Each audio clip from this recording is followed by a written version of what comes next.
மாப்பிள்ள. எனக்கு வேற வழி தெரியல மாப்பிள்ள. மண்டபத்துக்கு எல்லாரும் காரில் வந்துட்டு இருந்தாங்க. வர்ற வழியில் சாமி கும்பிட்றதுக்காக கோயில் நிறுத்திருக்காங்க. அப்போ லவ் பண்ணுற பையனோட யாருக்கும் தெரியாமல் ஓடி போயிட்டான் மாப்பிள்ள. இப்போ தான் கூட வந்தவங்க ஃபோன் பண்ணி சொன்னாங்க. அவங்க 2 பேர் பழகிறது சத்தியமாக எனக்கு தெரியாது மாப்பிள்ள. தெரிஞ்சிருந்தா இந்த கல்யாணத்துக்கே நான் ஏற்பாடு பண்ணியிருக்க மாட்டேன். படம் செஞ்சு நான் எந்த தப்பும் பண்ணல மாப்பிள்ள. என்ன மன்னிச்சிருக்கு மாப்பிள்ள.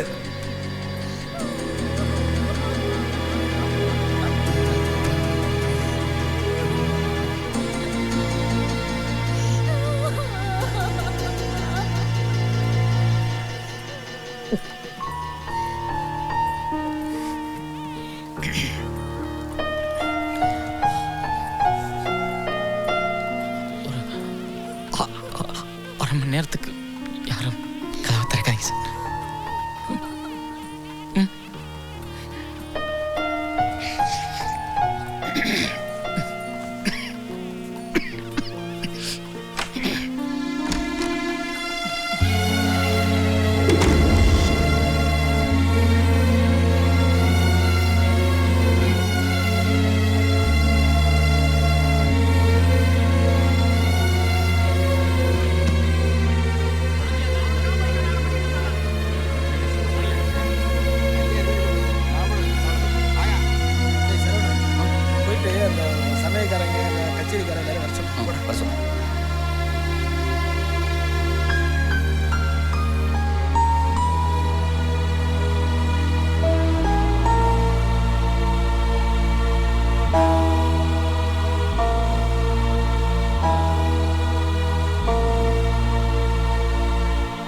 வேன் ஃபோன் கிரிங் போகுதுடா. இந்த பேசு.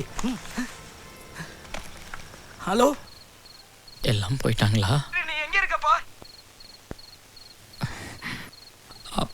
அம்மா அங்க.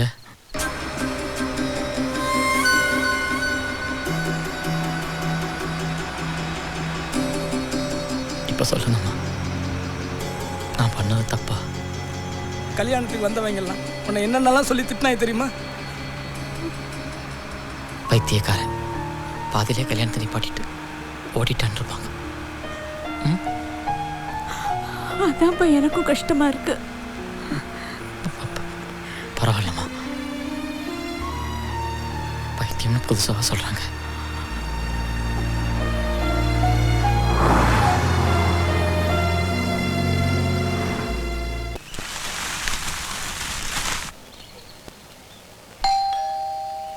உஷா, அம்மா யாருன்னு பாருமா. சரிம்மா.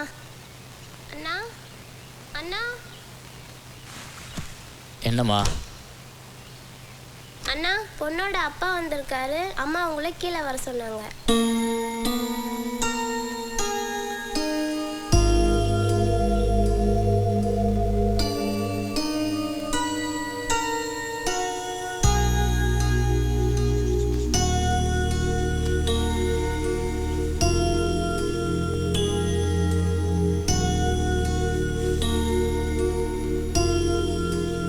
இந்தாங்க சார்.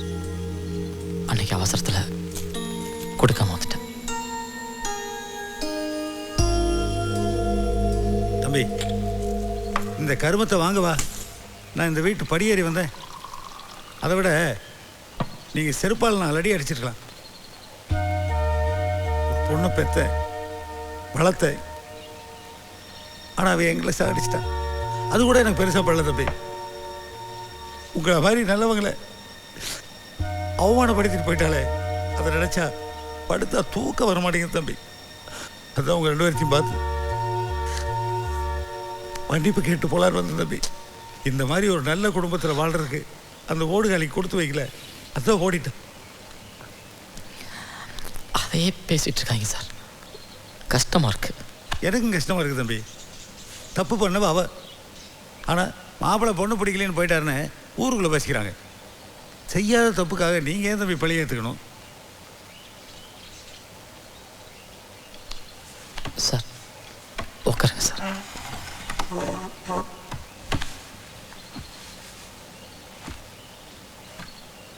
சார், ஒரு பையன் தப்பு பண்ணா அதை பற்றி பேசிட்டு விட்டுருவாங்க. ஆனால் ஒரு பொண்ணு தப்பு பண்ணால் அதையே ஊதி ஊதி பெருசாக்கி அந்த குடும்பமே வாழ்க்கை பூரா பழி சுமக்கிற மாதிரி பண்ணிடுவாங்க. எனக்கு அந்த சமயத்தில் அதை தவிர வேறு வழி தெரியல சார். அன்னைக்கு கல்யாணம் நின்று போனப்ப இப்படி ஒரு நல்ல மருமகன் எனக்கு கிடைக்காம போயிட்டாருன்னு கவலைப்பட்டேன். ஆனால் இப்போ எனக்கு ஒரு மகன் கிடைச்சதா நினச்சி நான் சந்தோஷப்படுறேன். உன் குணத்துக்கு ஏற்ற மாதிரி ஒரு நல்ல பெண்ணாக பார்த்து உனக்கு நானே கல்யாணம் பண்ணி வைப்பேன்.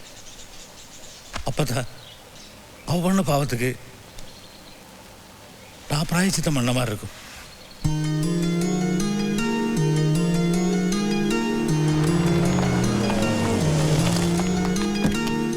வணக்கம் சார்.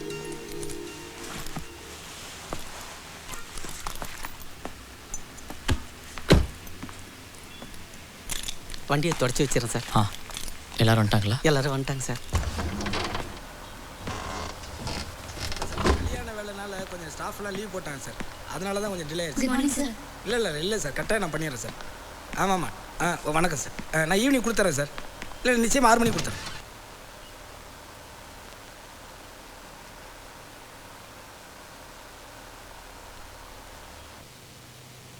வாங்க. வணக்கம். மெனியாக்காட்சிலேருந்து வரோம். எங்கள் எம்டி கல்யாணத்துக்கு வர முடியல, பொக்கே கொடுத்து அமிச்சாரு. சரி. முதலாளி வெளியில் போயிருக்காரு. நான் வந்தோன்னே கையில். Okay sir, thank you sir. வணக்கம். Okay sir, thanks. டேய் இங்கே வா சார். கொண்டு போயிட்டு எங்கிட்ட மறைச்சி வை. சரிங்க சார். முதலாளி கல்லில் போட்டுச்சுன்னா மனசு வருத்தப்படுவார். Okay sir.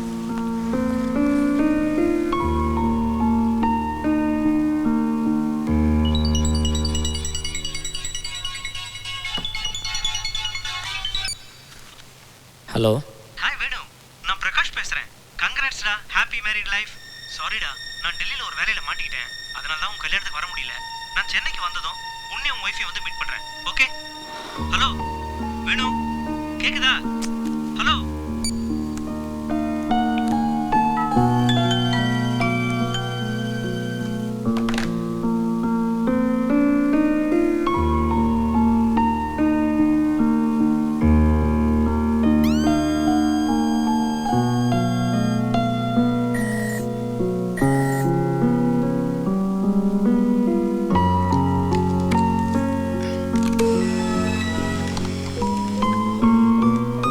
தப்பாக நினச்சிக்காதீங்க. எனக்கு உங்களை கல்யாணம் பண்ணிக்கணும்னு தோணலை. எனக்கு பயமா இருக்குப்பா. திரும்பவும் புத்தி சரியில்லாம போச்சுன்னா வேண்டாம். சாரிங்க, உங்களை எனக்கு பிடிக்கல. அவர் திக்கி திக்கி பேசுறத பார்த்தாலும் எனக்கு ஏதோ ஒரு மாதிரியா இருக்குமா. எனக்கு பிடிக்கலமா. சாரி, உங்களை எனக்கு பிடிக்கல. பேசுறத பார்த்தாலே எனக்கு கொஞ்சம் கூட பிடிக்கலடி.